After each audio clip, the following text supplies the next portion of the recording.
recording. Hopefully that's okay for people. So I serve on the MANRS steering committee, which I've done for I think 2 years now so far.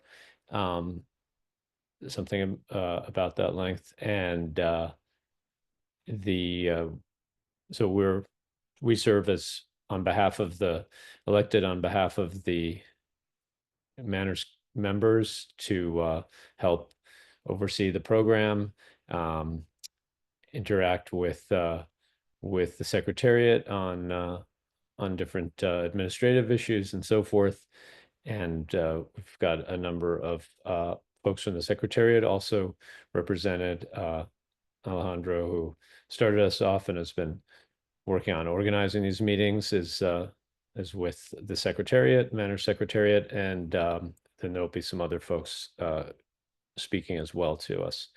So just giving it a few more minutes. People are filing in, getting some decent numbers of attendees, and we've got hopefully a good program for you today.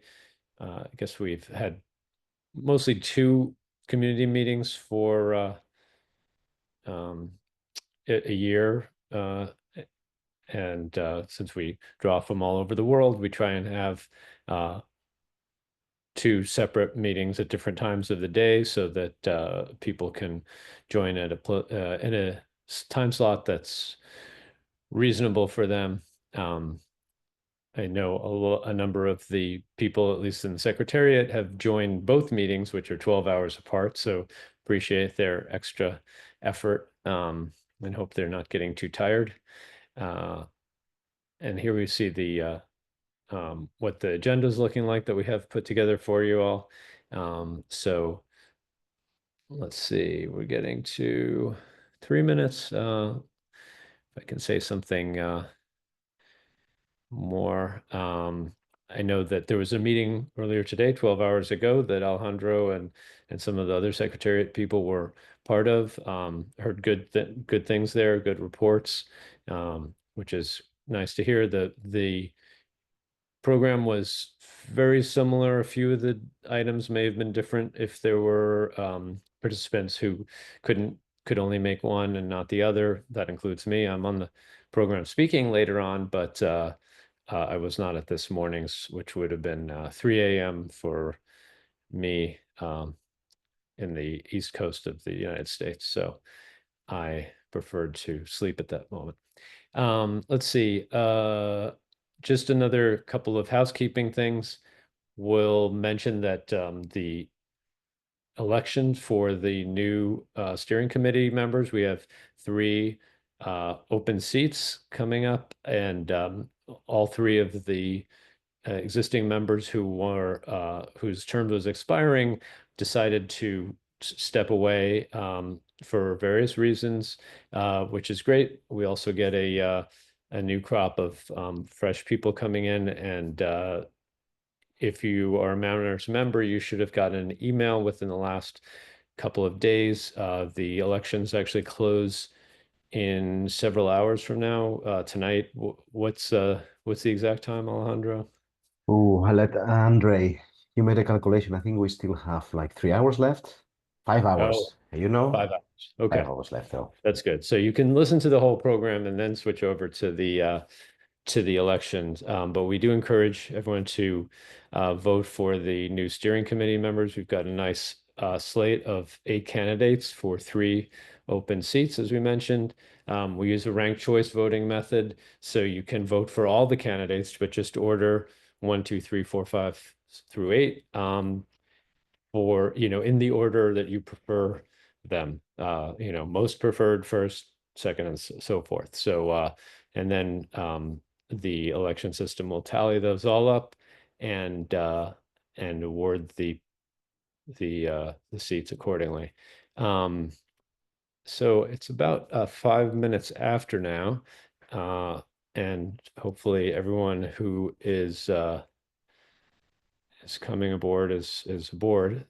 So let's go ahead and hear a couple of remarks from a couple of the folks that are have served for a number of years since before I joined on the MANRS steering committee. Andrew and Warwick. I know Andrew's here. I saw him join before I started talking. Hopefully Warwick's also been able to make it. So I will send it over to them. Thank you very much. Good evening, good afternoon, wherever your time zone is. And I'll point out Warwick did join, even though it's 4 a.m. for him. Thank you for joining the MANRS Community Meeting. I won't take too long. I am the outgoing co-chair. It's been 4 years since I volunteered to serve on the initial advisory council.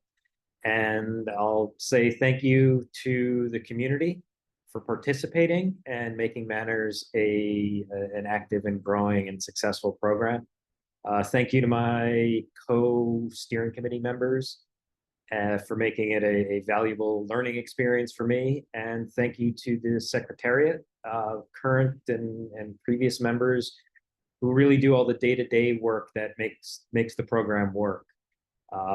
Only thing I have to say as an outgoing member of the steering committee is I see the mailing list is very active today. Please keep these topics coming, keep the community active and healthy, and keep doing good routing security. With that, I'll say thank you and goodbye and turn it over to Warwick. Thanks, Andrew. Firstly, just same as Andrew, as I mentioned in the other session earlier this morning, or sorry, late last night, it's been 4 years of working on MANRS as the chair and with Andrew and the steering committee and working through all of that. It's been amazing to see the journey that MANRS has gone through in terms of the number of participants that have grown, and the fact that we have seen such a remarkable uplift in global legislation referring to MANRS, saying, you know, hey, we need to start doing this as uplifting global security. That's been a fantastic result for MANRS. And one of the things that I would call out is that for those that have nominated to be on the steering committee for MANRS, I personally thank you for doing so.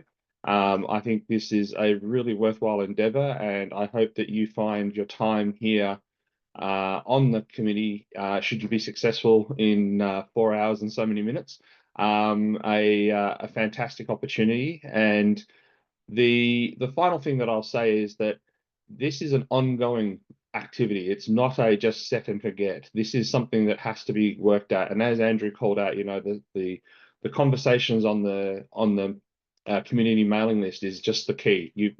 The more you participate, the more we get things done. And as we talked about last night, we had a really interesting conversation around ASPA, and I'm sure we'll have some more later. I just want to call out that this is that it's never ending. For that, as I said in my address yesterday, this is not goodbye. I'm just going away for a while due to personal health reasons. But I hope to be back sometime in the next year or two. And with that, I wish everybody the best of luck, and to ISOC, to GCA, and to my fellow steering committee members and so forth, thank you for the last 4 years. It's been an absolute pleasure to work with you all. Thank you.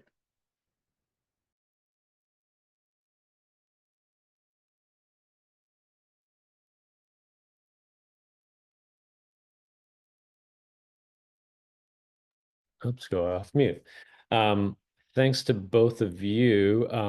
As I mentioned, both Warwick and Andrew have been on since before I joined, and so it was great to get the welcome from them. Feel like it's coming into a smoothly operating steering committee.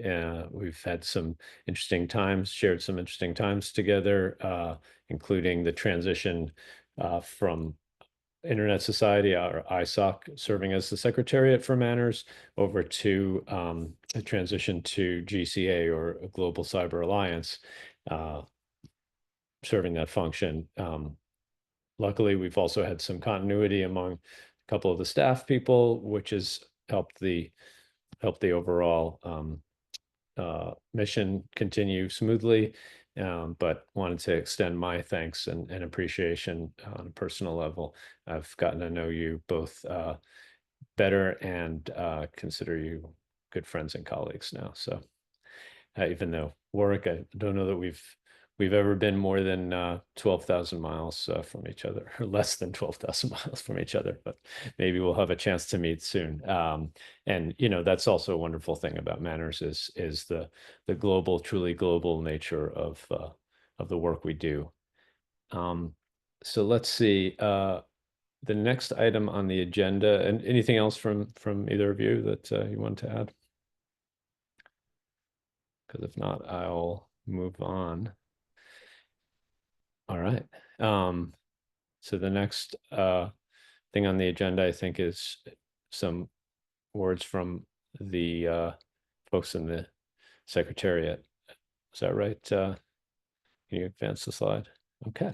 It is correct. Leslie. Yep. So, and I'll take the opportunity to extend my thanks and appreciation to both Andrew and Warwick for all the work that they've done over the course of the last 4 years, and certainly the last year as GCA has taken on the role of the secretariat for this activity. But a few words just to sort of think about the last year, if we can go to the next slide. And even the next one. Yeah, so happy to see that the numbers are still increasing in terms of uptake of the important activities, the MANRS actions, and these are new MANRS members in the course of the last year. I think the graph speaks for itself. So if we can go to the next slide, please. Yeah, we've had a couple of community meetings. This is the second one, so congratulations. You're at the second community meeting of the year. And the MANRS Plus working group has continued to do its work with 78 working group participants. If you are interested in the work of the MANRS Plus working group and wish to become one of the active members of that, I think it's not too late to become involved in that, as the effort to get more broad uptake of MANRS pursues more the supply chain angle of how to encourage uptake and foster the desire to see more MANRS deployed in the world. We have sent out newsletters and given updates in social media. We've published 3 quarterly newsletters, which is just about on schedule for this point in the year. And we're pretty excited about the uptake that we've seen on LinkedIn with over 1,200 subscribers.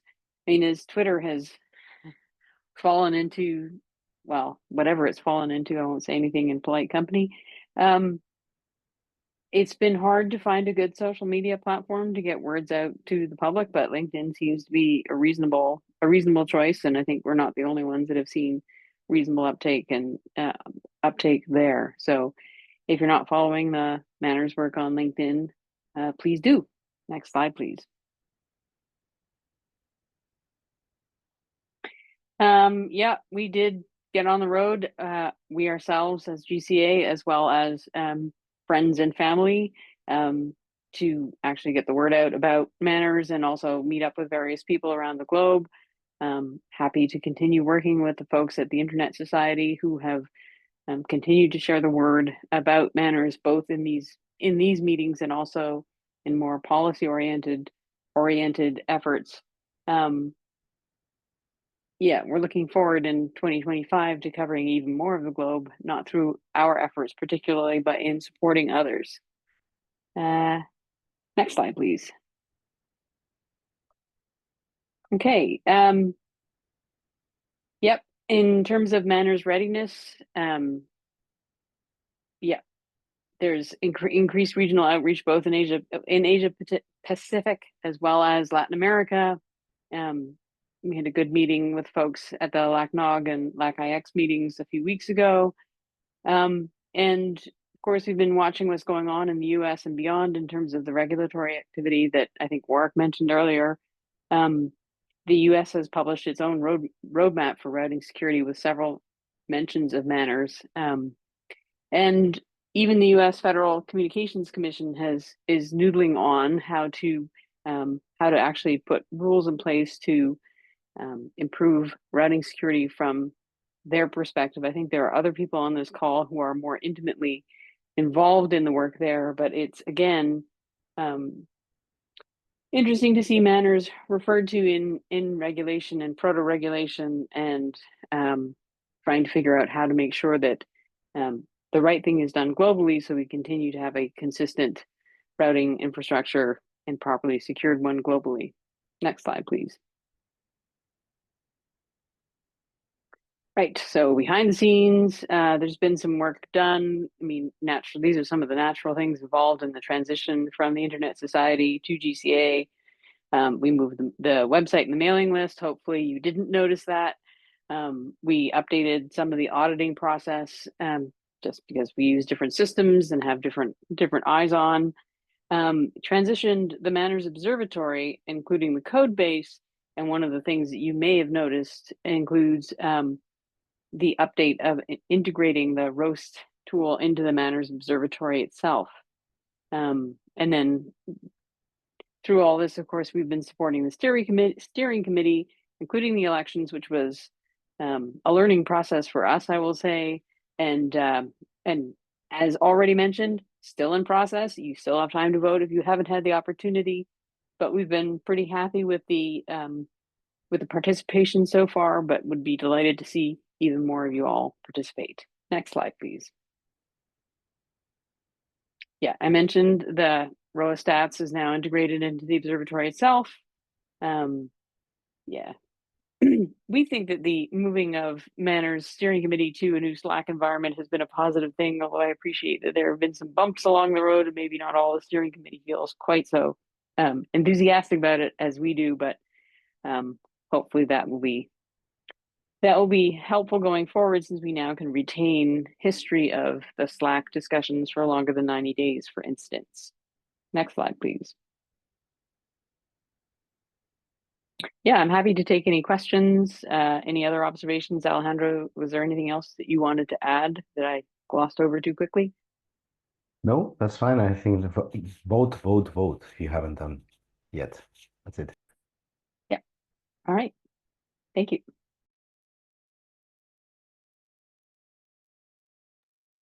And now I think it's Andre's turn. Yeah, thank you, Tony, and hi, everyone. I'll be updating you on some few activities that, although some of them started before, a few years ago, in fact, they're stretching into the future. And one is a real update. This is a MANRS Plus working group update, and another one is more of a teaser. But I'll explain why when I get to that. Next slide, please. Yes. So MANRS Plus working group was formed about maybe 2 years ago, almost 2 years ago. And the idea behind it was to strengthen the business case. And the business case not only for MANRS and MANRS participants, but also for routing security in general. Because one of the objectives was to engage with a broader set of network operators. And when I say network operators, in this case, I'm talking about enterprises, edge networks, universities, small businesses, whatever, and especially from non-telecom sector, because telecom sector is more or less sort of understood what routing security means and how to do routing security. But when you go to other very important sectors, such as finance or healthcare, for instance, the level of awareness and understanding of their role in routing security is very low. Next slide, please. So from the beginning, I mean, of course, MANRS need to be useful to the participants so they can join. And those sort of bullet points that we distilled over years, how to articulate the business case for MANRS, for joining MANRS. Why would you join MANRS? And of course, first and foremost is that there is immediate business case for a network operator who implements routing security controls that are required to meet the requirements for MANRS. Because by implementing those controls, you simplify your operations, you avoid some of the incidents, such as a customer becomes your transit provider and many others. It's also contributing to the solving the collective action problem, right? Because routing security is the sum of many actions of many operators. and therefore we need a coordinated sort of front to move forward on that here.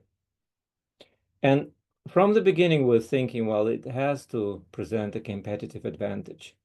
But in MANRS, I think so far, competitive advantage were more in sort of good netizenship, reputation. This is the value of MANRS that many participants see. But what if we work on getting competitive advantage by responding to customer demands? So that was the outset. So the first question at the outset of MANRS Plus work. Next slide, please. All right. So this is the internet, and you've seen probably this diagram many times. Each dot represents an autonomous system, and well, as you know, they're about 75, 76,000, a lot. But when we talk about sort of enterprises, edge networks, we talk about this kind of long perimeter, which actually constitutes about 85% of all ISs operating on the internet. But while for the core, for all ISs inside the circle, securing internet is really a collective action problem for enterprises, the internet is smaller. Next slide, please.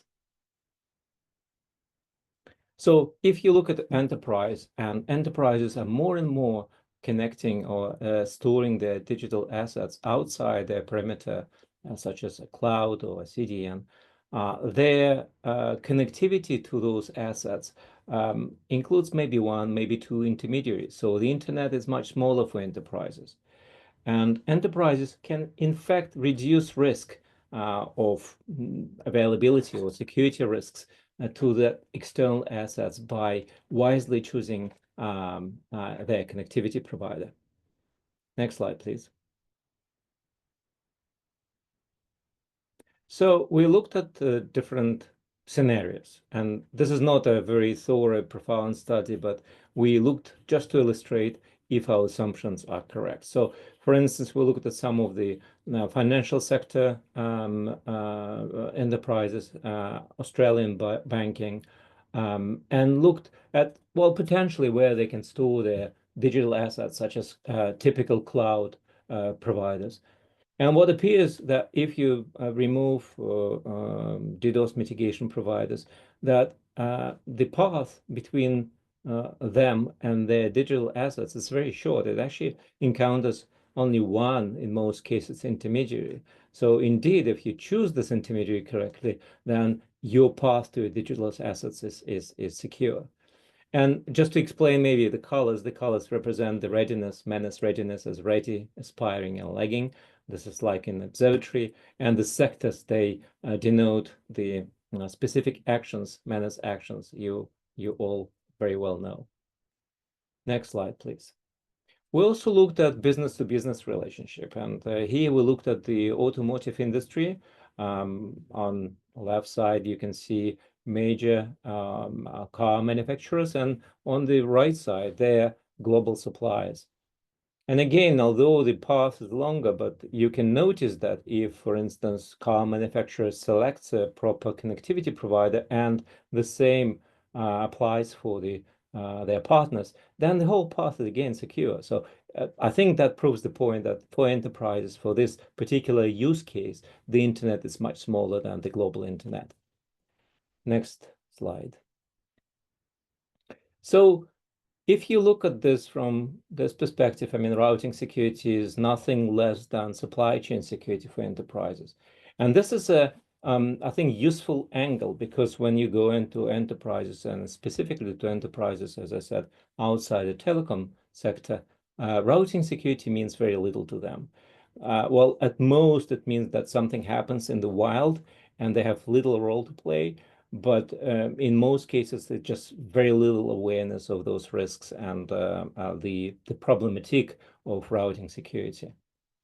However, those enterprises play a very important role in routing security and can improve and push the routing security further by implementing routing controls themselves. And not only controls, but also implementing things like registering ROAs or registering their announcements in the Internet Routing Registry, because that enables their connectivity providers to enable their controls more effectively. And the second, probably even more important, that if enterprise understand the risks related to routing security, then they're in the position to demand certain routing security controls or put certain requirements on their connectivity providers. So in fact, what they should be asking is my connectivity provider or cloud provider the first line of defense or the weakest link? Next slide, please. So that's sort of the idea behind MANRS Plus. That's where MANRS Plus comes in. It's a really framework for routing security, and we project this as an essential part of supply chain security for organizations. MANRS Plus work from the beginning focused on demands of enterprise customers in various industry sectors. We did a survey and compiled responses. It's not that there's some very unusual or surprising demands. They circle around MANRS, but there are also some of the requirements that go outside the base MANRS.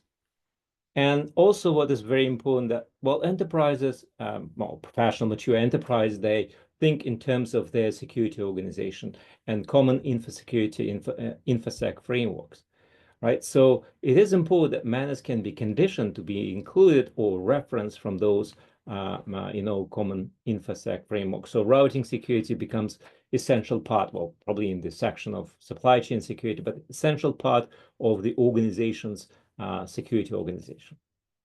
Next slide, please. So where are we now? Well, as I mentioned, the work is done by the working group, and there are about 70 members subscribed to the mailing list and operating on Slack. But about 10 maybe really active members that really contributing to the work of the working group, and not only the review. Until recently, we had work group meetings on Zoom every month. Right now, work more moved into mailing list discussion and a common workspace. Anyone can still join this effort. If you're interested, please send a request to contact@manrs.org. The final draft is ready, but it's not ready for the last call or publication because we need to do some testing, and I will talk about this a little bit. That's the self-assessment survey that we're doing. Again, if you're interested in participating in this survey, please send us a request. Next slide, please. Right. So, well, I'm not going to display the metrics, but it basically structured around 6 control domains. And some of those controls domains are very familiar because they basically extensions of MANRS actions, such as routing security, anti-spoofing protection, maintaining routing information, global communication. I have to say, well, although the extensions, and I said this purposely, they indeed contain more stringent requirements and more stringent auditing requirements. Now, there are other things that we included following what I said, demand interest from the enterprise for edge networks.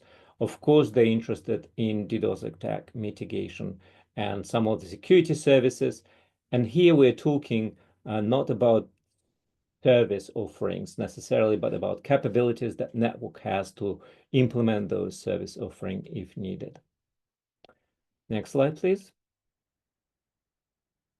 So I mentioned the self-assessment survey. So the metrics itself is in place, but to test its feasibility and appetite of potential connectivity providers to join MANRS Plus, to launch MANRS Plus, as usual, like with any other program, we need a group of operators that really commit to something that we're about to launch. We're not launching just paperwork. The working group decided to develop a survey, which is basically sort of an self-auditing form, right? What we call self-assessment survey. So it goes through all the controls in the control metrics and asks the question to what extent those controls are implemented. It also asks the question whether are they documented and whether documentation can be provided to the auditor, part of the evidence. It also asks a question how clear the requirements are formulated. So based on this survey, and this is running, and again, I invite you to join the survey if you're interested. Based on this survey, we can assess feasibility, appetite, and also maybe work and fine tune some of the controls and their descriptions.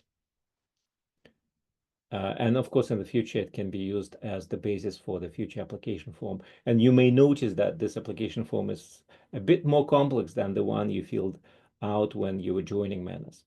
Next slide, please. Right. So other things need to be done to be able to launch MANRS Plus successfully. So what I mentioned that MANRS Plus strives to be a high level, high assurance framework. So when people are certified as MANRS Plus conformant, there should be a high level of assurance that that's indeed the case. And for this, we need to do some of the measurements better than we do now for MANRS. For instance, how we measure one of the most important actions, filtering.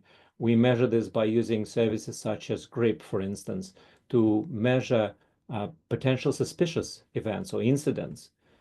It has two caveats. One, which is intrinsic to the way how you infer from the BGP changes in the global table suspicious events. There's some rate of false positive, of course. But the second, even more important, is that, in fact, by doing this, you measure non-conformance. You can be never sure that you measure conformance. So some of that networks may be just lucky and not experiencing incidents at all, and you take this as an indication of conformance. Now, to overcome those challenges, and this is complementary to what we have now, we are planning to implement a more active system, which will create peerings with MANRS Plus potential members, participants, and will sort of inject correct routing announcements and see sort of reaction to that. So this is just an illustration of things that we still need to do. Next slide, please. Right. Okay. So this is MANRS Plus, and without further ado, let me move to the teaser, what I mentioned. And this is sort of, let me pose a question: how we develop, adopt, and maintain MANRS documents. And well, for those who were with MANRS for quite some time, for long enough time, you know that all the programs, all the documents such as MANRS actions were created in an open, inclusive fashion. We create working groups or task forces run by the community. There was community last call, but they still do not resemble full sort of mature standards in this case. And it was mentioned a few times already by Warwick and Leslie that, yes, MANRS is becoming more and more known, and it is being mentioned in some regulatory documents, for instance. Next slide, please. Right. So I think this is a sign of maturity of MANRS. But then the question, what is being referenced? Is it the effort? Is it the community? Or is it the actual requirements documented in MANRS actions? So this is a bit unclear, and I think in most cases the reference just to the website. So to be able to be more sort of referenceable, right, and instill more confidence in third parties in those requirements, to move them to the level of standard, and not just international standard, the MANRS standard, of course, in our ecosystem. I think some of the things, well, and this is not just I think, it's just what we are working together with the steering committee and planning to bring to the community. We need to increase transparency, credibility, inclusiveness by documenting the process, how those documents came to life. And not only came to life, but how they're maintained, how they're updated, what happens, and how the whole process works. And that also calls to create internal formal document series, right? So we can really see what version of the document, what version of the actions operators are committing to, and what happens if this version changes and more requirements are introduced. We had those questions, but so far, without this process, we are not able to answer them. What happens, and this doesn't only apply to MANRS actions, it also applies to other documents such as implementation guide, right? And again, we didn't have a problem, but now some people are suggesting updates, how we go about that, how we discuss this, how we ensure that this update is result of more or less global consensus. Next slide, please. I don't want to scare you with this diagram. This is just a sort of, sketch how that process might look like. And this is just to demonstrate that there are some stages, defined stages, and the document cannot move to another stage before completing the previous one. All the stages are transparent, documented, and therefore the document, the output should be credible and credible to third parties, first of all, and for us as well. Next slide, please. So as I said, that's a teaser. So we just use this opportunity to present this to the community, but this is not at all start of the discussion of the MANRS development process.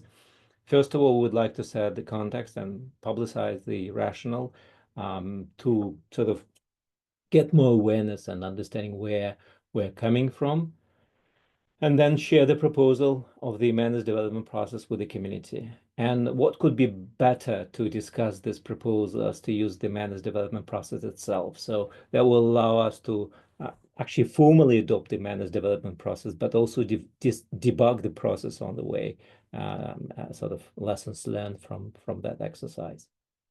And then once we have this process, we will be able to revise the existing MANRS documents and convert them to those standards, including the charter that is also due to be reviewed. And I think that's my last slide. Yes, indeed. Thank you very much for listening. I don't know if there are any questions. Yeah, please ask questions if you have them, because Andre presented a couple of different things. First, the MANRS Plus work, but then also this second piece, which is how do we update MANRS, any of the actions or aspects of the program and the charter, so that we can continue to adapt and improve and meet new change our objectives as appropriate or enhance them and so forth. So if there are questions, I mean, we'll have also some chat time at the end generally, but I think for this section, if you have questions about it. I think actually, if you back up a couple of slides, Alejandro, maybe the one with the state machine, yeah, if you call it. If I probably shouldn't use that term, use that advisedly, but I know that being on the steering committee, I've seen this before. So just to call out a couple of things, the different blobs, squares and clouds and circles are different, groups of people. So it's not only what's happening in each step, but who's doing it, and what direction the action flows. So I thought that was helpful for me to kind of understand. And so community and participants are actually not exactly overlapping group. I think, is that right, Andre? The participants are the people who've signed on to say that they are doing the MANRS actions, and the community is larger than that because it includes all of internet operations community, and they may not be participants yet, but they may be later, and they still have input and engagement with what MANRS does. Is that right? Yes, Tony, that's correct. And that was part of some discussion with the steering committee, whether participants community are the same, whether congruent. I think in this context, we came to the conclusion that for the development of the standard, we really need to get as much expertise as possible. So, and the development of the standard, the draft that is produced by the working group should reflect sort of, more global consensus or more broader consensus, operational consensus than just the MANRS participants. At the same time, We don't want to create a situation where a broader community can impose some rules on a smaller community, which is MANRS participants. That's why for the public call for comments, for the final call before the adoption, ratification of the standard by the steering committee, this is limited to participants, so they can really assess whether they can commit to those new changes to this new standard, and therefore we can get buy-in commitment there. Yes. Great, thanks. And yeah, and it should be clear, but I'll underline that. So right, that part of the community, engaging the broader community, right? If the MANRS actions aren't meeting the needs of what the broader community is doing or feels is important, there should be some, right, that part of this was to say that there should be some channel for engagement, a conduit for engagement, so that if the community is saying, well, we want something different or something more, or so forth, that there should be a way for them to give that input. Because obviously, before MANRS existed, we bootstrapped it from some set of shared concerns, and it's important that we stay reactive to that kind of dynamic. All right, any Absolutely.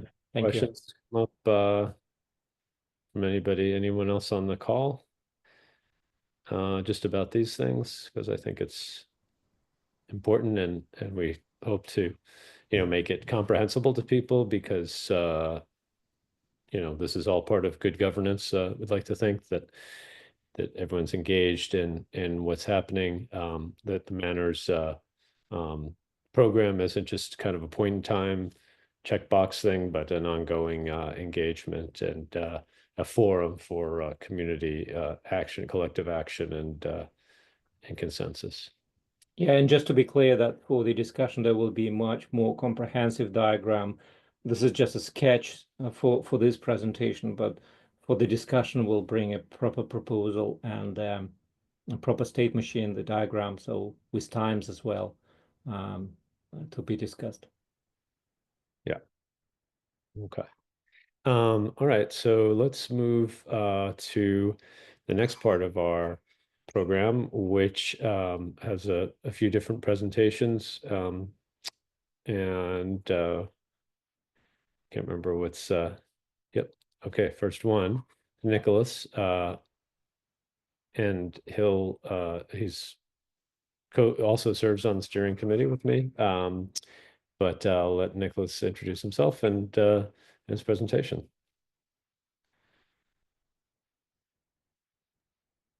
Thank you, Tony, and hello, everyone. Nicolas Fiumarelli here. Thank you for being here with us today. It's a true privilege to address you in this community session, especially this is my first year as a member of the MANRS Steering Committee. I am talking more from the House of the Internet here in Uruguay, South America, where, LACNIC offices are. Also, ICANN, Red Clara, ISOC in Latin America and the Caribbean, and other organizations and entities from the Internet core in the LAC region has a place here. I hope to share today some insights from our work in MANRS Steering Committee on enhancing the, critical infrastructure security. Particularly, we'll deal about RPKI and ASPA a little, and highlight also the journey in making the Internet more secure.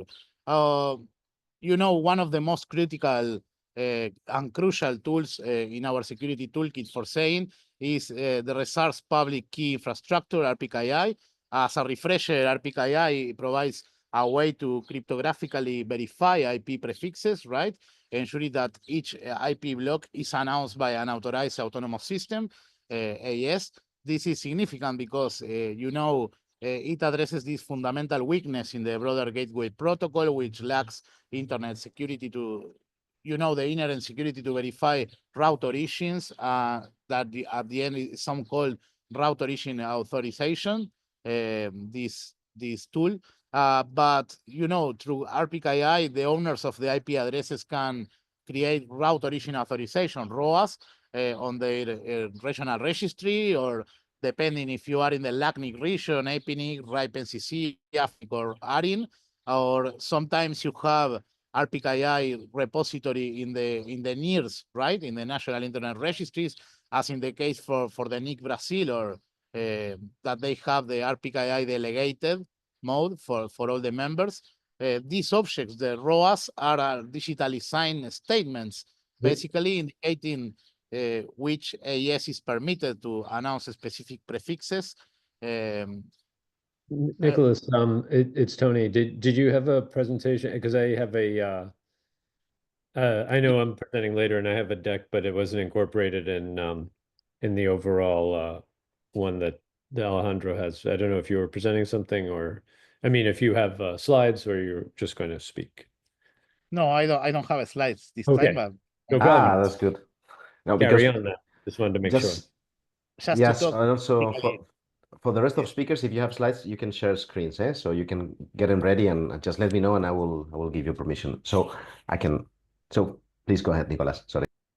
Thank you. Yes, Sorry. no problem. So when these routes are announced, right, the RPKI validators can check the route origin authorizations. So you can ensure that only the authorized autonomous systems are, as for the ROA, propagate certain routes, right? So the cryptographic validation here is like a critical step in preventing some of the threats, that is route hijacking or origin hijacking. This is bolstering all the overall security of the internet routing. But RPKI is not just without its challenges, right? Because one major aspect of the RPKI is ensuring widespread adoption, something that MANRS is working on. While some regions have made significant progress in deploying RPKI, others lag behind, and this leads to potential gaps in the routing security. So making RPKI deployment straightforward and accessible to everyone cannot be overstated, right? So different ways, education, and the work of the MANRS, etc. In addition to the RPKI, I would like to talk about because the state of the art of the IETF right now is also working on ASPA, that is the Autonomous System Provider Authorization. Is another important development in the realm of the routing security, because ASPA focuses on validating this provider-customer relationship between autonomous systems. Also, this add an additional layer of verification for routing paths, right? Preventing not only route origin with the RPKI, but AES path hijacking, because ASPA allows the autonomous system owners to declare their legitimate provider relationships, creating these signed objects with cryptography, right? That can be validated by other autonomous systems. So it's complementing RPKI in the way that only trusted provider-customer relationships are allowed in the system. Also, there is a mechanism here that is when the autonomous system receives this BGP announcement, right, from another autonomous system, it checks the ASPA record on the RPKI to confirm that the received AES path is consistent with the authorized provider relationships. If a BGP announcement for saying passes through an unauthorized autonomous system, for example, if we have an autonomous system A that is a customer of autonomous system B and only has autonomous system B as its provider, an ASPA-enabled router will reject a path like it's originating from the autonomous system C, right? For example, CVA. So if C is an authorized provider for autonomous system A, that route will be rejected as for ASPA. That is basically, it's another layer of security that not only prevents route origin hijacking, but also a hijacking in the path. Then, ASPA help to detect and prevent these AES path hijacks, and also is only the authorized paths, right? Based on this customer-provider relationship, you need to be the owner of the autonomous system, and via the RPKI system, you can create these ASPA objects. That is the idea. And they are stored in the RPKI, as I say, and cryptographically signed. Routers could have ASPA validation enabled that can reject these paths that don't conform. It's a very new mechanism, need to say that, combined with the ROAS this significantly strengthens the security of the internet. But there are other ongoing work at the IETF CyberOps working group I can mention. There is an RPKI to router protocol version 2. That is in the draft public infrastructure router protocol version 2. You can see an introduction of improvements for validating AESs and AES paths, like ensuring that the router receives this validated RPKI prefix from trusted caches. That is also an important part, because you cannot trust in every repository, right? Another work is similar, that is the same origin policy for RRDP. You know, the repository Delta protocol, that is how the RPKI validation is done. You need, this policy aims to isolate like resources in the Delta and snapshot files from different repository servers. So this is outlined like and say like the same origin policy for the RPKI Delta protocol. There are other ongoing works like the signed prefix lists that you will see that Internet Society is hiring a researcher for that part. It's about a signed prefix list that are cryptographic message syntax for content types using in RPKI. So you can have the complete set of prefixes that an autonomous system may originate. This provides like more, for saying, comprehensive mechanism for route origin verification as well. There are also server like publication servers best practices, because as you may know, and I mentioned that some national internet registries have their own delegated system, so they are not relying on only in the regional registry, but also at the national level. So you need to have more best practices for how to deal with your publication servers, and these guidelines at the IETF include availability, access restrictions, and some configuration for those publication servers. So these are just some efforts reflect how the IETF, right, is strengthening RPKI as well. I would like to talk that in this year, in 2024, the NRO, the Number Resource Organization, has actively advanced their Resource Public Infrastructure Program, or RPKI program, to enhance the global internet routing. This is the launch of the NRO RPKI program earlier this year, where they aims to provide a more consistent, secure, and reliable RPKI service.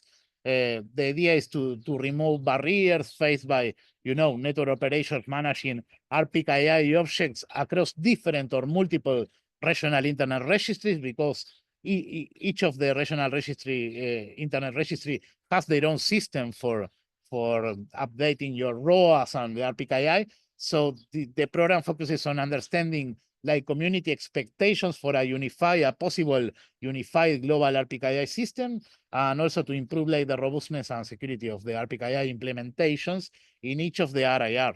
And in August of this year, the NRO RPKI program conducted a survey, right, to gather like insights from the network operators about experiences while using RPKI implementations across these different RIRs.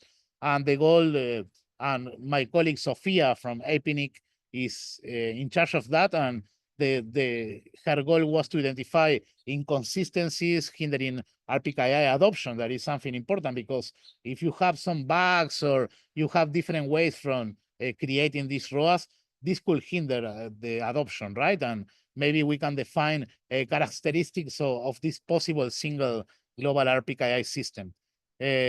Just talk about some statistics in May of this year, 2024, over 50% of the IPv4 routes in the global routing table are covered by the route origin authorizations. It's not the same with the validation, but this marked for sure a significant milestone in the RPKI deployment. And well, as a steering committee of the MANRS community, I see firsthand how, collaboration strengthens the internet infrastructure. We always say that these key principles, or to prevent incidents like I mentioned, IP hijacking and other, filtering, anti-spoofing, and around others, work hand in hand with the RPKI objectives. So MANRS is protecting both local networks and also the edge with MANRS Plus and the global internet. And MANRS, as you already know, has recently partnered with GCA, you heard Leslie, to expand the outreach and support for the routing security worldwide.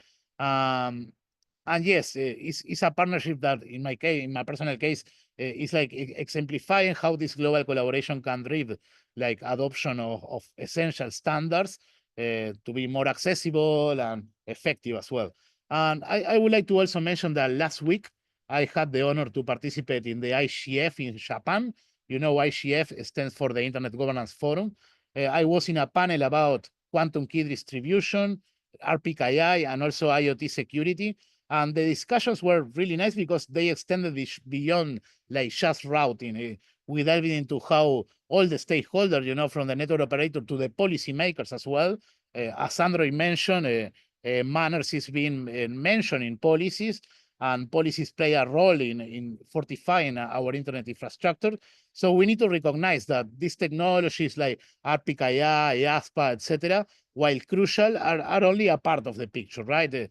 True resilience in the critical internet infrastructure involves comprehensive measures. That is why we have the contrast matrix, but that spans multiple aspects of the internet, right? From cryptographic standards we are seeing to effective policy frameworks, as Andre mentioned. So one of the key points raised in that session was the importance of addressing this evolving nature of cyber threats. One of them is the quantum computing development, you know, current cryptographic methods, relying on RSA or EEC and others, are very threats for the internet. You know, these post-quantum cryptographic algorithms that raised by the NIST this year is a topic of growing importance. There are proactive approaches that will help us ensuring that the internet remains secure, even with the technological advancement arising. So there are also, just to put this point, right, to know this, that there are also other forums, such as the Global IGF as well, that will take place in Riyadh in Saudi Arabia in December. And when you can find also sessions about routing security, my person in particular will be moderating a panel there. This ecosystem of governance forum is an important place to showcase our work at MANRS, and also because of the level of the multi-stakeholderism there, right? Where you have policymakers, academia, and different sectors and entities. Just to finish, the adoption of RPKI, ASPA, and other security framework is really optional, right? It's optional for many, and this is where we face these significant challenges because we must strive for more widespread adoption to prevent fragmentation as well, because you can say security practice fragmentation across regions are different. So a focus on capacity building here at MANRS and in other contexts is necessary to ensure that every network, from small ISP providers, new cloud service providers, to the giant ones, that all has a focus on capacity, right? And can deploy these security measures more effectively. You know that it's crucial that we advocate for regulatory frameworks as well that support the deployment of these security measures. So we need to work with governments and policymakers. Also, just that, right? We are encouraged to become like an industry standard. And just to finish, thank you for your time, and please take a moment to take the self-assessment survey that was mentioned and to check the controls matrix that is on the chat. This isn't just like a checkbox task, as Tony said, because it's more an opportunity for you, MANRS members, to make sure we are all aligned in this, and also that we are like accountable for the standards we have set. So let's continue working together to secure the internet. And if you have any question, I am really open to answer it. Thanks. Thanks so much, Nicholas. Do any people have questions related to the many different things that Nicholas notified us of, or helped us get a view to? Anybody?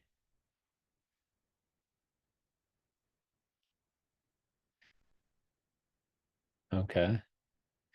You can just go off mute or raise your hand, but if not, we can also, there'll be some community discussion time at the end after these few presentations. So thank you very much, Nicholas. Okay, and the next presenter, Alejandro, if you want to advance the slides. Yeah, it's Mauricio Oviedo. Okay. He's there. Do you need to share screen, Mauricio? Yeah, Mauricio, if Yeah, you're if you can give me permission, that would be great. See. And good morning, good afternoon. Just 1 second. I need to stop my sharing, and then you can share yours. I think that's enough. Okay.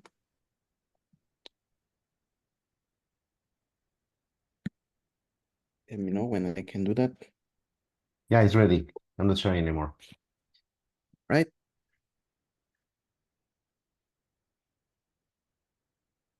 Now it should be fine. Yep. Okay. Okay, do you see my screen now? yes, that's good. Go All right, ahead. awesome. Okay, so thank you very much for the invitation. Very happy to be able to share what we're doing in our Latin American Caribbean region. This is a small presentation, but I hope that it's not just small, but at the same time a little bit inspiring, let's say, on how can we do as a community when we try to work together. In this case, this particular community is the Internet Exchange Points in Latin American Caribbean, and we would like to share how have we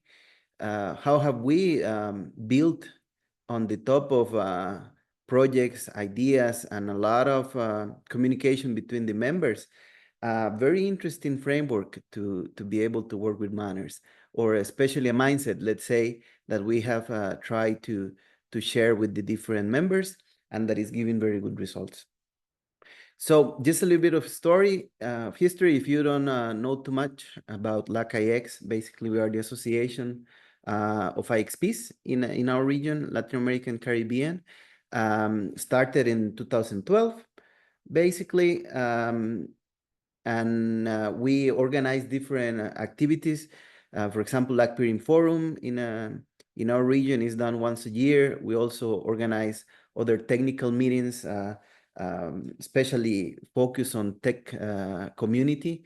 We also host the LAC-IX Connect, which is another event that we do once a year, gathering different key actors in the internet ecosystem. We're members of the IXF, of the IXP Federation, and work very closely to other IXP associations also to promote the best practices. And within Latin American Caribbean, there's a tech community of different organizations that are part of it. We are one of them. And we basically address strategic points, aspects that helps to the development of the internet in our region. So this is a quick overview of who we are as an association. And it's been something that has been growing. If you see in this chart, basically starting in 1997, when the IXPs started to being created, until now with more than 100 points of presence. Remember us how important is not just the local traffic, but for the operators of this infrastructure to be concerned, to be aware, and especially to promote best practices, like in this case, regarding to routing security. So IXPs keeps growing, they keep being deployed, and that remember us exactly that, how we can use them as an amazing vehicle, let's say, to promote these best practices. This is the list of members that we have right now. So it's very well distributed among most of the countries right now in Latin American Caribbean. Still a few places that don't have one, mostly in Caribbean in some places, but most of the countries that are part of our region are already covered, at least with one internet exchange point. Some of them even with more than one point of presence in, or more than one IXP even in the same country. So that presents a challenge, and we will talk about it later, especially when it comes to MANRS. So once we have this picture of how our region is deployed, now the question is, now how do we protect it? What do we do about it? And I would like to share with you some strategy that we came out with a couple of years ago. And this strategy is mostly focused on putting MANRS principles in the different IXP projects that we are developing in our region. In the next slide, I will talk a little bit more about it. But in this one, I would like to show that it doesn't matter really if it's a commercial IXP or if it's a not-for-profit IXP, if they are getting funding, for example, either to create the IXP or to implement best practices. If they are getting funding, for example, from organizations like ISOC, LACNIC, LACIX, now the ISOC Foundation, or if they are, for example, by themselves developing the project, if they are using consulting firm, for example, like in our region, Socium, it doesn't matter as long as everyone is on the same mindset and has the same strategy. And what we have done with this strategy basically is to create synergies between these two worlds, the not-for-profit, the commercial, and just take away those models and just think, if you are an IXP, you need to have best practices. That's what we need. And the way that we have done this is mostly by standardizing the approach, regardless the funding source, the type of IXP, basically is to go ahead and do same recipe, no matter which type of project it is. We need to have MANRS. That's what we put as a goal. How did we do that? So basically, what we have been doing for a couple of years already is that we don't see MANRS as optional. When we start the project in our region, we are putting it as a foundation. We are basically, let's say, for instance, that we are starting a new IXP. This project is started to formulate since the very beginning as the base, as the foundation of this project. MANRS is present. And the good thing from this is that it's easier to implement at the beginning.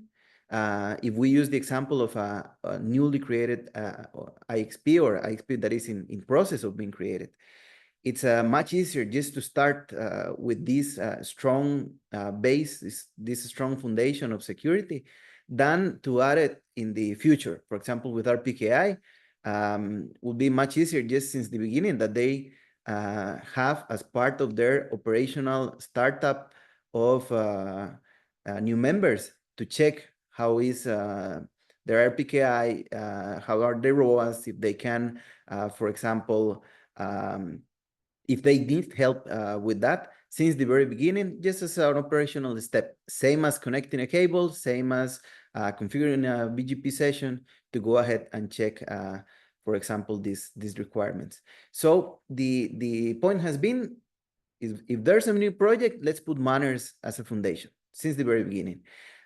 This also creates internal champions. When the members of the IXPs see that from the very beginning, this is important, they also get interested in register themselves in the program, for example, in the operators MANRS program.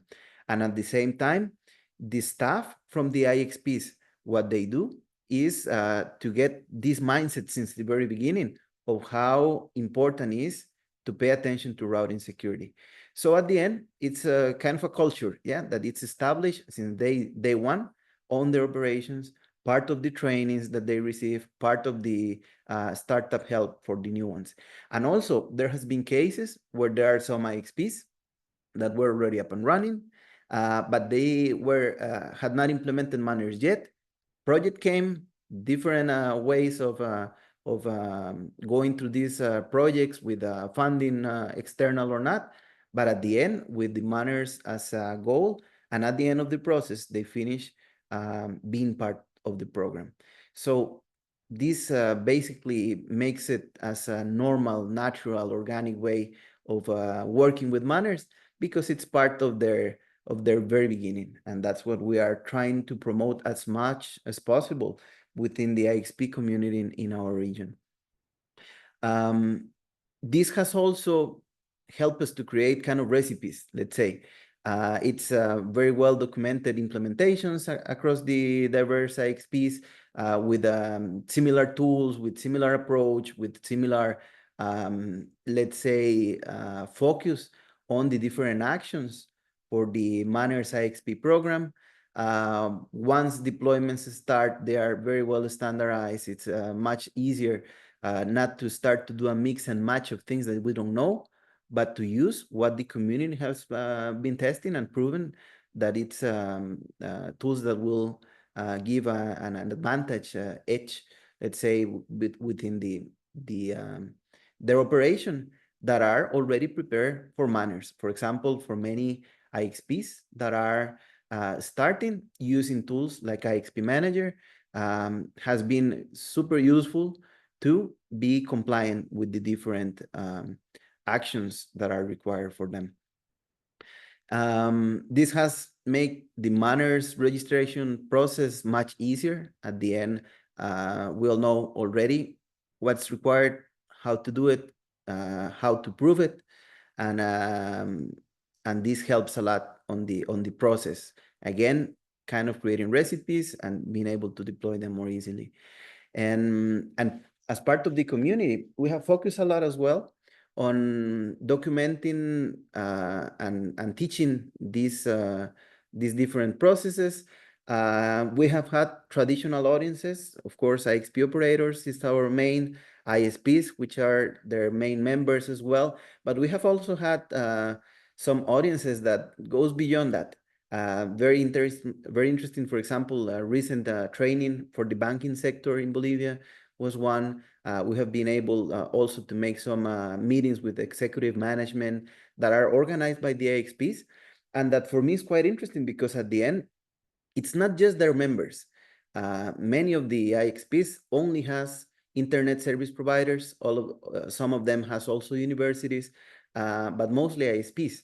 However, when it comes for training, for passing the voice, and mainly to teach others, they are also focusing on the local community. It can be government, can be universities, and many others that not necessarily are part of the IXPs, but are an important component of the, in this case, of the community, of the local community. And something that has helped very, very well in our community is coordinated efforts between different organizations that in the past were working a lot in our region, but a little bit more independent. So let's say that there was an IXP that was coming to Internet Society, and ISO was helping them. Another one was coming to LACAX, another one was coming to LACNIC. And starting in 2018, a memorandum of understanding was signed, and basically that helped to start coordinating the efforts between the three organizations. We share a common agenda. We meet twice a month, and basically can analyze the different requests from potential IXPs or existing IXPs that are coming into our region as a group. And that helps a lot to focus efforts and standardize this process. If we are all with the mindset already that it's very, very important to do routing security, and we all know what's going on around, so that helps very much to be able to work in these projects, and at the end to develop these best practices. And we also work very closely with other organizations like LACNOC, LACTLD, ICANN, Red Clara, RIPE NCC, on training, on different activities, and we do joint events and so on, webinars and so more, and that helps very much. So up to now, thanks to this collaboration, So more than half of the members of LACIX are already part of the MANRS program. It's 15 members already registered. We're working with another 11 members that are quite close to have all the actions already ready, and that helps a lot. So hopefully soon we will accomplish our goal, that is to have the 100% of the members of LACIX already in the MANRS program. It has been a very consistent adoption. Regardless, again, if it's not for profit commercial, it doesn't matter. It's standardized in the way that IXPs operate in our region, and it's sustainable. It gives them a framework that they can show to their members, that it creates trust and helps them very, very much to do this process. And for the future, there are many plans that we have as well. The one big challenge that we identify in the last LACNIC LACIX LACNOC meeting where we participated, we did a meeting with all the members of LACIX, the staff from the members, and this LACIX Tech 2024, we had the participation of Andre, Pablo, Alejandro. They presented there, and we noticed one important change. That is that we need to keep our LACIX members fully registered as they grow. What do we mean with that? That there are some members that we identified that they are part of the MANRS program with one ASN, for example, but they have been growing and adding new ASNs in different points of presence, and they need to keep registering those ASNs. So it's not a challenge, a good challenge, because they already know the importance of MANRS. We just need to be careful with it, and every time that a new point of presence comes, if it has a new ASN, go ahead and register it. So we want to focus on that in the next immediate future. Also to keep doing training through LACIX Tech Group, which is more than 100 members already from the different staff of the IXPs. And at the end, to the IXPs to promote MANRS, in this case, to their membership more effectively, and to keep identifying these traditional and non-traditional groups where MANRS can really help. And well, that's it. So it's a small update. I hope that, again, the main message is don't make MANRS optional. Try to make it as part of the initial project design, and everything will be much easier after that. That's great. Thanks so much, Mauricio. And I don't know if any questions came to mind for, immediately relevant.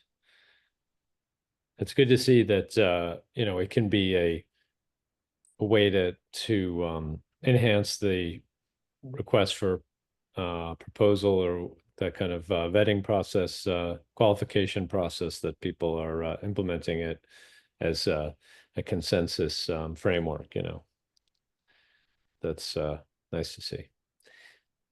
Okay, thanks very much. Thank you very much, Tony, and everyone. So next The is actually next me. one is you, yeah. So do you want to share screen? I haven't shared Yeah. mine, so you could just. I'll do. Oh, you don't see me now. No. Well, you need to see me. That's Okay. great. Good. Do you see me? Mine? Yes.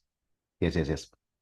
Okay, it's going into full screen mode. Okay. All right, so changing hats for a minute to presenter. I'd like to talk about and introduce something called the Cybersecurity Framework, or CSF, abbreviated CSF profile for internet routing. So my day job is a network architect for Comcast, and so I wanted to. I'm presenting some collaborative work, and I'll talk more about what the collaboration was. Okay, so what is the CSF, or Cybersecurity Framework? It started by the U.S. government bureau called NIST, which stands for the National Institute of Standards and Technology. That's a part of the Commerce Department in the United States, but as the name suggests, they deal with all kinds of standards and help to foster things that are broadly usable by U.S. Entities, but in this case, I think it's got a broad utilization or utility anywhere in the world, and I'll explain. So what the CSF is a way to manage and reduce cybersecurity risks, and it's this it's a taxonomy of I'm just trying to minimize the little bar so that I can see what I'm doing. All right. Oh yeah, there we go. I can see all my screen. Taxonomy of high-level outcomes for an organization to understand, prioritize, assess, prioritize, and communicate things related to cybersecurity. It's very broad. What is it not? It's not a checklist of things to do, but taking a quote from the NIST website that talks about this is it's a series of outcomes to prioritize and address cybersecurity risks, not specific actions for meeting those outcomes, because it is really designed to be very broad and flexible, and you'll see more about it. So then the CSF is a framework, and what's the CSF profile? So what a profile is an adaptation of the framework that is applicable within a certain context. An industrial context could be something like the oil and gas sector, energy sector, could be the satellite communications sector, it could be the banking sector, healthcare, so forth. So again, broadly applicable, but tailored to a particular context. The framework is broadly applicable. The profile is something where the principles are adapted for a particular context. And so now we've got the CSF profile for internet routing. And what's that? It's the specific context is us, the internet routing operations community, all of us here and beyond. So who helped develop this profile initially? So it was some cable internet service providers within the US, and under the auspices of Cable Labs, which is our industry specification, technology specification body where we collaborate on certain things. And this, for instance, we collaborated some couple of years ago to come up with an RPKI deployment best practice. This was an attempt to take this NIST framework and see what we could do for routing security. So the first public release of that work was January of this year. And then the second public release was just about a month and a half ago in October 1st. So what happened between those two events was that the CSF, the cybersecurity framework itself, which NIST had originally published about a decade ago, in its version 1.0, I think they had a version 1.1, and everyone knew that they were working on a version 2.0. We couldn't wait for that to get done, so that we published, knowing that this version 2.0 was going to come out in the first part of the year, but we wanted to get the work out for some awareness in the early part of the year. And then when the 2.0 was published in around April from NIST, we went back and reviewed what had been done and adapted it. Wasn't like huge differences, but some bit. So now what is the point is to get broader review, more input and more awareness of all this. So we've been doing some outreach.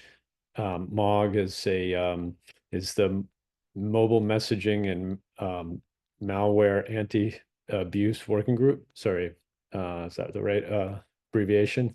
So that's the anti-abuse community. We discussed it with there and presented it. NANOG, which is North American Network Operators Community, discussed it there. And here we are discussing with the MANRS community. So what's inside the framework? Basically, there are about 6, large areas of to be discussed: govern, identify, protect, detect, respond, and recover. Because it's not just a matter of taking certain actions, but it's also and we'll go into some more details, but it's also aligning the overall organization with regard to cybersecurity issues. Figuring out, right, what do you have? How do you protect it? That's the part that probably a lot of people are used to in the technical community, focusing on applying certain technologies and so forth, implementing encryption or what have you. But then, beyond that, you also have to detect when something goes wrong, as it may inevitably do, because of some kind of a weakness, either in the deployment or the fundamental technology. How do you respond to those? How do you get better? Those are all part of the overall cybersecurity posture. It's not just, enable this crypto feature or what have you, which is what people tend to gravitate towards when they think about cybersecurity. All right, so to explain a bit more and elaborate on how these, this broad framework can be adapted to the topic of routing security, let's just pick out a few pieces of the document. So, for instance, in the govern area, one aspect of governance is suppliers. Figure out, and so for each, on the left side would be the what the overall framework talks about, and then in the profile for routing security, we look at how does it apply, this very broad thing to our context, right? So suppliers are known and prioritized by criticality. So not only do we talk about suppliers such as router vendors, that's the normal thing that people would think about, software, hardware, then also network routing interconnect partners who are other ISPs that you can connect with, or IXs and so forth, routing security infrastructure such as RPKI, who are the RIRs you deal with, what are the validators, the relying party validating softwares that you use, and then supporting infrastructure such as IRRs, any other kinds of partners. We'll go more into all these, but just sort of identifying all those is number one, right? Identifying also, at a deeper level, inventory the hardware. Okay, figuring out this, none of these things should come as a surprise to anybody who's really involved in network operations, but to have it categorized and realize that you're doing it, and then there might be places where you need reinforcement or to dig in further. But the idea is to come up with and help you or articulate to and by your leadership what the steps that are being taken to strengthen the routing security posture. So inventory such as hardware, what are all the things that you have, where is it located, what revision is it on, so forth. These are examples of what might be applicable here. Likewise, software. Okay, what's the BGP router software, all the operating systems, for the associated devices, say an RPKI validator, and so forth, right? Services. What are the services that you're getting? They could be transit services from a network, from an ISP partner. They could be IRRs, Internet Routing Registries that you're using, such as RADB or so forth. RIRs such as Aaron, Lacnic, Ripe, etc. And then also, what are services that you may be outsourced, such as email, DNS, and so forth. Then you want to make sure that you have master service agreements in place for all those different providers. Like, are you getting support for them? Is the bill getting paid, and so forth.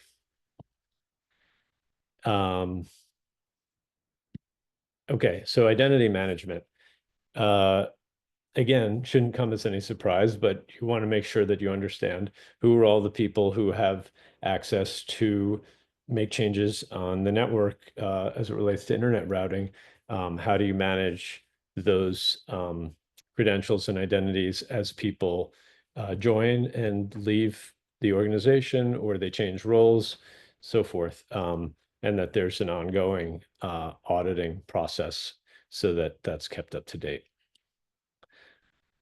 Likewise, not only for the network infrastructure, but what are things, access to RIR accounts. So for instance, there was an incident I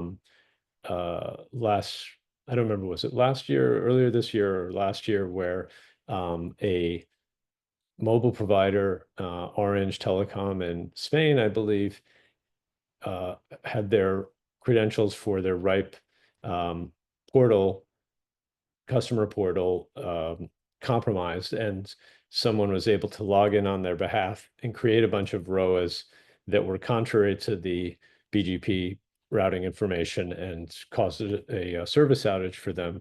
And so that's an example where an RIR account, it's not, even if you had a central management system for all your authentication, within the company, there's also authentication that's beyond the company. So if a person leaves the organization, how do you make sure you know who all the people are who have those RIR accounts, and account for ongoing management of those?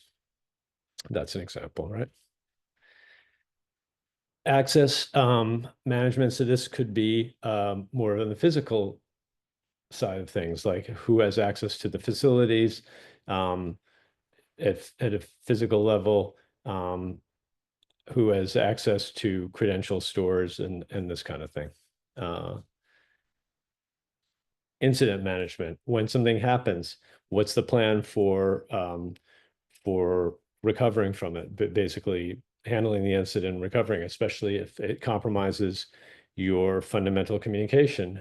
Probably everybody here recalls the Facebook outage of I don't know, it was within the last 2 or 3 years. I can't remember exactly when it happened, but it was fundamentally a routing outage, I believe, that either caused a DNS outage, that caused an outage of some of the internal communications channels that the company used, and also caused an outage to the access system that was used to even gain access to the physical facilities where the routers were kept, and so forth. So, many cascading problems that if somebody had gone through the exercise to think through what are all the dependencies, may have been less of an impact.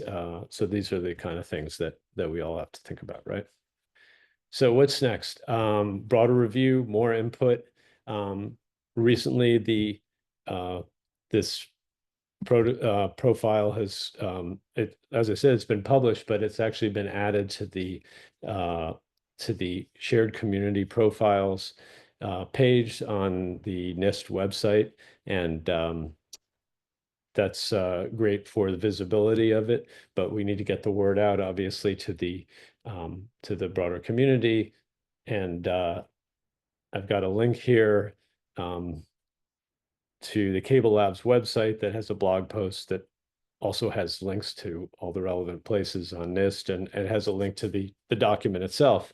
But so you can scan the QR code, or you can do a web search for Cable Labs and internet routing security, and you'll be sure to get to it. And that is all for me. I don't know if people have questions that they want to raise now.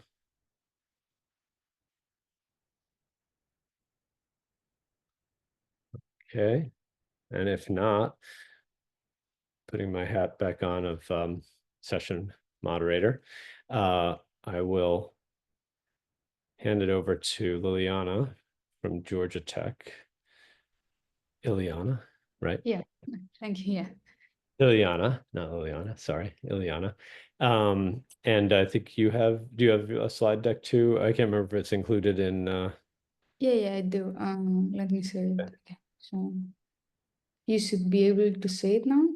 yeah. Okay. Just go into full screen. Okay.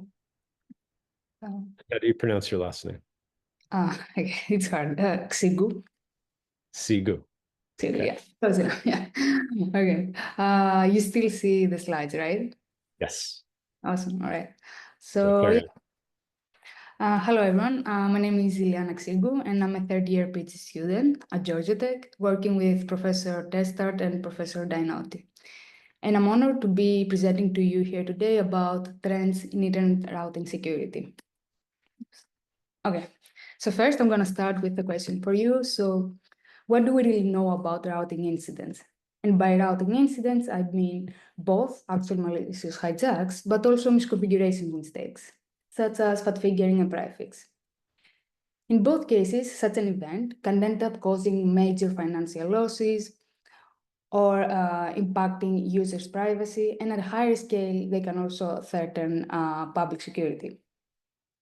And unfortunately, about these events, what we have is mostly anecdotal evidence and analysis of very few events that, due to their high impact, they make it to the news. So in order to illuminate the BGP incident space, we have built GRIP, a platform that we operate here at Georgia Tech. And you can access GRIP through the short URL bgp.live or by scanning the QR code in the upper right corner. So when you first click on the link, you will be presented with a list of the potential suspicious events for the last 24 hours. But of course, you can pick another time range or a specific type of events that you want to filter on, or you can also filter on specific levels of suspiciousness assigned by GRIP. And for example, here in each line represents an episode potentially malicious that involves at least one BGP prefix and two ASNs, which will be labeled as potential attackers or victims. And as Andrei mentioned earlier, GRIP has already been actively used by the internet community, as most of the BGP incident data that the MANRS Observatory reports come from GRIP. So GRIP stands for Global Routing Intelligence Platform, and is a BGP incidents detection and monitoring system. And as we visualize with the layered stack here, GRIP stands on the shoulders of giants. So for starters, the raw BGP data that we use come from long-lived projects of routers and libraries. And these data are being processed efficiently through dedicated frameworks such as BGP Stream. Then GRIP comes into the picture in order to detect potential routing misuse and misconfigurations, in order to eventually provide a dataset of labeled BGP incidents. And the latter can be further explored or analyzed by any interested parties, such as network operators or policymakers. And also, we need to note here that there are other similar platforms to GRIP, but the key difference is that these platforms are not open source, and they do not disclose their methodology publicly, which means that you cannot discuss on it, you cannot give feedback, or collectively improve it. And also, they're not research oriented. A very characteristic example was Cisco BGP Mon, which now is out of service. So GRIP has been running at Georgia Tech for the past 4 years now and is under continuous improvement. In the following slides, I'm going to present some preliminary results that we obtained by reprocessing all the BGP data from the last 5 years, from 2019 up to 2023. But first, I would like to give you some high-level background on how GRIP works. So the BGP events that we target, such as those leading to route misoriginations and route hijacking, will generate specific types of BGP events, such as the appearance of a MOS prefix, a prefix that is announced by more than one ASs, or a sub-MOS one, which is the same but for a pair of prefix and sub-prefix, or even the appearance of a new edge in DS level topology. So GRIP, using the BGP data from libraries and routers, will detect these BGP events. And to each one of these, it will add some informational tags based on additional datasets, such as KDS rank and RPKI. And these informational tags give us a clearer view on different aspects of the event, such as the advertised prefix or the involved ASs, in order to obtain a more complete and multifaceted picture of the event. And finally, we have tailored a big set of rules that will examine these assigned informational tags of each event in order to eventually provide an inference of it, namely to classify it as legitimate or as an incident. So now let's take a look at some preliminary results that we have obtained by focusing only on events that lead to routing misoriginations, namely MOS and sub-MOS events in the IPv4 space. So first, some high-level findings is that the GRIP system marks most of the events as legitimate, and the remaining 15% are marked as incidents. And most of the incidents are actually exhibiting patterns of misconfigurations, like fat figuring the advertised prefix or the origin AS, as well as the common AS path preventing mistake. But also now, thanks to the growth in the RPKI deployment, we also see some RPKI-related misconfigurations, such as the one where the origin ASs are obviously related to each other, but not all of them are covered by ROAs in order to be authorized to advertise the prefix. And that's why we will see some RPKI invalids involved in them. Then only 2% of the events exhibit patterns compatible with attacks, and another 2% might be attacks, but we don't have any clear indications to explain that help explain their nature, and that's why we also call them unexplained. So if we look into the data in terms of absolute numbers and at the monthly granularity for the past 5 years, 2019 to 2023, we start seeing some very interesting trends. So first, some very good results is that misconfigurations have been decreasing over the years. And if we break misconfigurations into the different types, we see that this decrease is actually dominated by the decreasing trend of the prefix fat fingering mistakes. But we see similar decreasing trends also for the other types of misconfigurations, such as the AS path depending mistakes, which have been decreasing in general over the past 5 years, apart from a spike during the pandemic era. However, if we focus on the other types of events, on the events that might be actual attacks, we see that unfortunately they seem to have been remaining somewhat steady over the years. But then, if we break them into its two different components, so into the events that exhibit patterns of attacks, the ones that are visualized here with the purple line, and to the events that might be attacks, but we don't have indicators that hint at their nature, which we call them unexplained, and we visualize them with the blue dust line here, we see that they exhibit very different patterns. Specifically, we see that the unexplained events have been decreasing, whereas those labeled as attacks have been increasing over the years.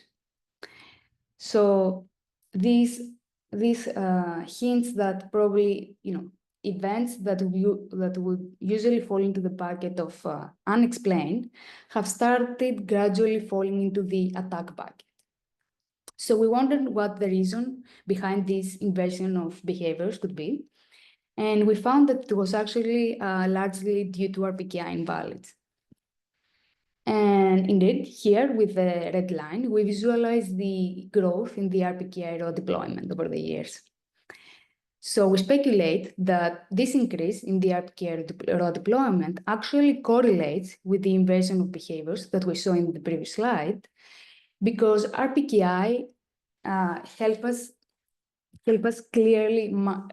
us mark an event as a clear incident due to the RPKI invalids. So here we're actually validating the hypothesis that RPKI provides more visibility into BTP events, which is intuitive, but still is very good news, because now we're in the position of giving a clearer and more actionable explanation of why we would consider an event as an attack. And this is thanks to the whole internal community who have been pushing for RPKI and who have been publishing ROAs in order to protect their network spaces. But of course, we want to keep improving grip in order to increase its utility and improve its usability. And in order to do that, for starters, we keep incorporating more and more datasets, which will give us more informational tags to assign to events in order to eventually provide more concrete and well-founded inference results. And if we focus on the inferences, we aim at advancing our logic in order to cover multiple and more complex scenarios. But in order to do this can be facilitated with validation and feedback from network operators, as some of you have already been doing through the MANRS Observatory. Because after all, network operators are the ones who can really tell us what happened to their networks, or at least let us know of the nature of the event. And finally, GRIP is a complex system, and it requires developers and researchers to improve and implement the detection and inference methodology. And of course, this requires more funding and more human workforce to support such a system. And I would like to close this short talk with an actionable note. It takes a village, including you, the whole internal community, from network operators to researchers to policymakers, to build and provide a reliable tool that will help us understand what is happening on the internet today, with the ultimate goal of improving the internet security and ensuring its integrity.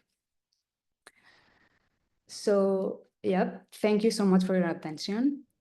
Please make sure to explore our tool. Like, any feedback you can give is highly appreciated. And yeah, I would be glad to take any questions you might have. Okay, thanks so much, Ileana. Questions people have, or raise your hand or go off mute. And if you could back up several slides, I think there's that layer one with all the different data sources. Yeah, this I think is instructive potentially, because I know this area pretty well. I'd like to think, but I would say that I am also, I found it surprising to try and untangle, okay, what are all the parts of the BGP measurement and visibility ecosystem, and what goes into them, because it's important for people to realize, especially all of us, because I think we all depend on it, right? And just to call it or underline this, none of this has a really good sustainable business model, unfortunately. So so far it's been undertaken by various nonprofits and academics and so forth, with grant funding and whatnot. Occasional commercial things come in, like Cisco you know, I think Cisco has some other visibility thing like now called Thousand Eyes through some acquisitions that they did. I don't know how it all how all that fits in, but I think this is significantly important that people understand how vital this contribution, you know, of your data, if nothing else, but also your expertise to enrich the data, because this shows like, okay, there's the basic data, and then there's a number of levels of enrichment that happen where, you know, humans and their wisdom and understanding, even if it's in the process, you know, if it's in the guise of writing software that does the enrichment in an automated way, you know, that all comes in, right? So thank you, you and your colleagues for bringing this. Awesome. You're welcome. Sure. So I think we've just got a few minutes left, and I wanted to open it. This is the community forum time, and I don't know if there's any discussion that you know, or questions for any of the presenters, including the GCA secretariat folks or any steering committee people who are on, that people want to have chat about or anything like that. I'm going to put something in the chat about related to internet governance, because that came up earlier, you know, in a couple of ways, people citing that there's a bunch of regulatory things that have happened with, you know, in the US context, but I think in other places as well, where MANRS has gotten cited as an input to the regulatory, you know, ideation and as an example of a consensus governance thing that's happened. And so Andrew Gallo, who's has also been serving on the steering committee, wrote a blog post, and then he called my attention through that to this video keynote address that John Curran gave some months ago about the importance of these consensus things in guiding the work of something like a regulator. So he gave the example of fire codes or other industrial codes where some standard has come up through industry collaboration, and that ends up being the standard that's applied by some, you know, government or civil society to say, okay, how should we be behaving? This is what you've told us about how you think you should be behaving. So this is, you know, the input to things. And I think that's instructive to appreciate the power and significance of things like the MANRS effort. But I'll go off my soapbox now, give other people time to talk.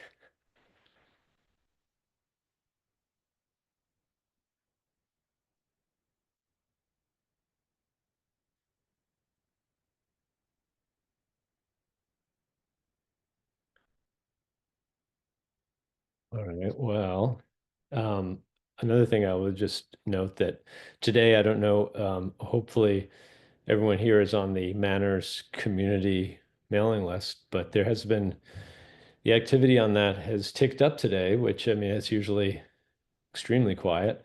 And there's been some discussion today, earlier today, about the possibility or desirability of enhancing RPKI, the RPKI infrastructure that exists. I mean, person put out an idea of, well, MANRS should host an RPKI trust anchor, essentially. And then there was some discussion about that and some back and forth. I thought it was helpful.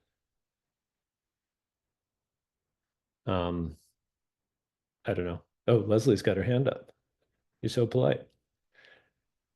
I I actually just wanted to draw a little bit of a connection between a couple of the presentations today and some of the things that we've heard out and about, namely Mauricio's presentation of the work being done with the, making manners a priority, but I think he undersold the importance of providing help in, not only setting it up, but also then the growth as new ASNs come online, making sure to grow it. And then also your presentation, Tony, on the profile of the security framework, because you're right. Anybody thinking about security should be aware of all of these things and making the notes and doing all of that. And many of us have lived the dream when, yeah, I'll get to that, and then don't. But to sort of pull all those things together, another thing that we've heard is one of the classical mistakes is to convince new networks that are coming online or new areas that are being developed, say you must implement manners, get your ROAs, do the thing, and then the people providing this excellent advice disappear and never be heard from again. And if the networks that are implementing this don't understand all of the nuances and all of the reasons why this is important, etc., the first time there's a problem and the finger gets pointed at, well, your ROA is not configured correctly, the thing that follows is not a correctly configured ROA. The thing that follows is this is turned off. So all of that to say that, I thought it was an interesting juxtaposition of the importance of understanding the larger framework of security, including all of the systems that support it. So interesting presentations. Thank you. Yeah, I mean, good point. And I think to me, I mean, being very involved in that cybersecurity framework profile, making the profile out of the framework or adapting the framework to a profile that's related to what we do, but that the profile has in the govern section of it, which is the very first part, there's all kinds of bits about, and I really encourage people to download it.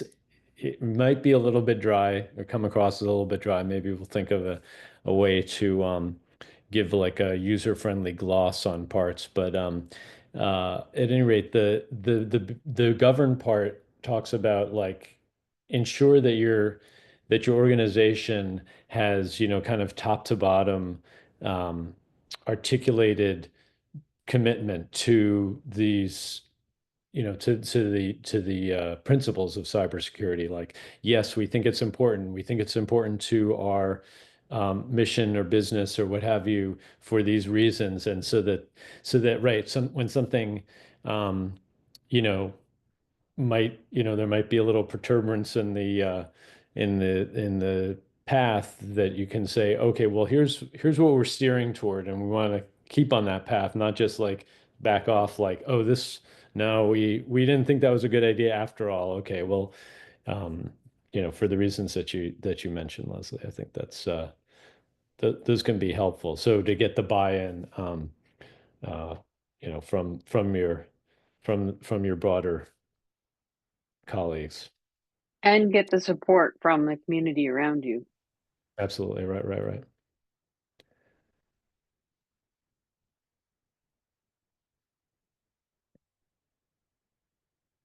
All right, we are coming up to our allotted time.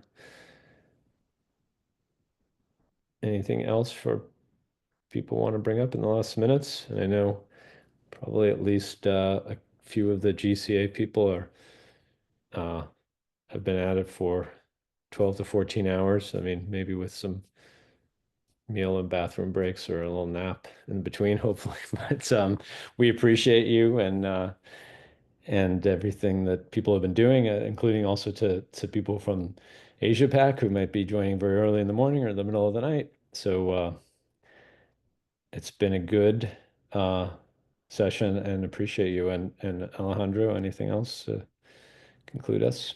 No, just remember to vote if you haven't. Right.